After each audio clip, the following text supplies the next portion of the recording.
Bayangkan kalau anda boleh bawa seluruh kedai anda dalam satu beg kecil je. Tak perlu pun lori, tak perlu kedai besar. Itulah kelebihan jual perfume. Mudah dibawa, senang untuk dijual.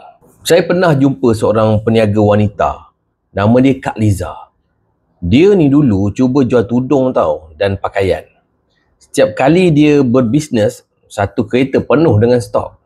Kain bersusun, hanger jatuh, beg besar nak kena sangkut. Sampai satu hari tu dia kata, rasa macam kerja pindah rumah tiap kali nak buka booth. Bayangkan, setiap kali nak buka booth tu, penuh barang. Macam nak kena pindah rumah. Satu hari tu dia cuba bisnes perfume pula. Dia mula dengan 50 botol je, tak banyak pun, 50 botol je. Semua tu muat dalam satu beg tangan sederhana je. Pergi pasar malam pun ringan. Nak masuk pejabat, bawa pun tak nampak macam nak berniaga. Masa lunch, dia keluarkan 2-3 tester. Spray dekat rakan sekerja. Dalam masa setengah jam, 5 botol jalan. Dia gelak lah sambil cakap. Tak sangka jual perfume ni macam jual senyum. Yang menariknya, perfume ni bukan saja mudah dibawa tau. Ia juga senang dijual. Tak perlu nak demo-demo panjang. Tak perlu nak convincing berjam-jam. Satu spray dah cukup. Kita just spray je. Bagi kita punya prospek, try, bau. Ada orang jual perfume ni dari dalam kereta.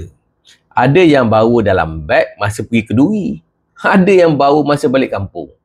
Setiap tempat boleh jadi peluang. Saya pernah tengok seorang abang tu lah yang hantar barang. Dalam beg motor dia adalah orang kata apa, parcel-parcel kan. Tapi dalam masa yang sama dia bawa 10 botol perfume kecil. Dia bawa 10 botol perfume kecil. Lepas hantar barang, dia bagi bau sampel dekat pelanggan. Sempat lagi lah dia promote sambil-sambil tu. Setiap minggu habis. Bayangkan sambil kerja lain pun boleh jual perfume. Macam saya dululah, saya kerja office Dalam office tu, memang semuanya adalah customer saya untuk produk perfume. Bisnes perfume ni sesuai untuk siapa saja sebab ia mobile.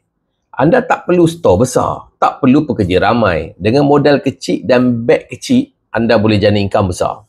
Bayangkan kalau bayangkan kalau satu botol untung dalam RM10, RM20 kan. So seminggu kalau kita jual orang kata 10 botol lah, 40 botol. Sebulan. So boleh kalau untung RM10, RM400. Kalau untung RM20, RM800. So, bayangkan. Boleh pakai kereta apa dengan RM800 sebulan. Kalau anda suka gaya hidup yang bebas, tak nak terikat pun dengan kedai atau pejabat, perfume adalah bisnes yang paling praktikal untuk anda cuba. Kalau anda nak tahu lebih banyak lagi strategi power macam ni, semua ni ada dalam e-book. Ni. E-book 100 idea power menjual perfume. Harga asalnya RM79, tapi sekarang e-book ni saya nak bagi hanya RM29 sahaja. Dan kepada sesiapa yang nak dapatkan buku, kan ni buku lah. Buku macam ni, harga promosi hanya RM49. Sebab ada yang suka baca dalam bentuk PDF, ada yang suka pegang di tangan. Macam saya. Saya suka pegang di tangan macam ni. Okey, jika berminat, hubungi saya.